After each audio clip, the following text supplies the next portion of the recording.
This was a moment more than 100 years in the making, remembering one of the darkest crimes of the early 20th century. Centre stage were the last remains of proud peoples Imperial Germany sought to exterminate. On Wednesday, democratic Germany expressed its remorse.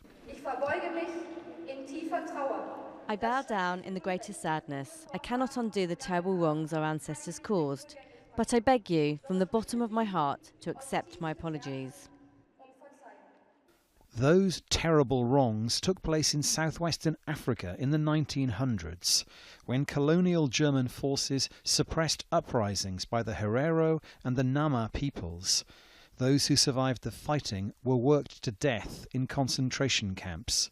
It's thought 80% of the Herero and 50% of the Nama people perished.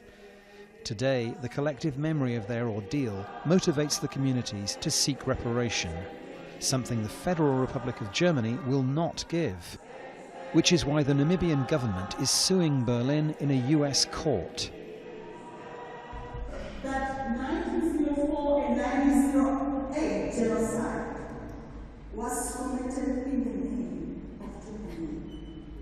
Some people cannot understand why the German state paid reparations to victims of the Nazis, but will not do so to the Herero and Nama peoples. In the Namibian case, we have no victims who had suffered personally. We are talking to the grandsons and granddaughters, and therefore we have to look for different ways to heal the wounds.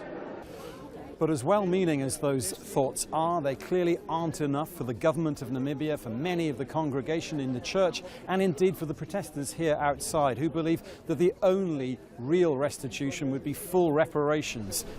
And recognition of the devastating effect wrought on the Herero and Nama peoples.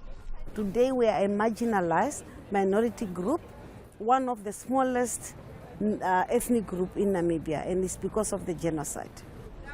For the last 28 years, Germany has been the largest international investor in the Namibian economy. In part, perhaps, an expression of the lingering guilt many in modern Germany feel. Dominic Kane, Al Jazeera, Berlin.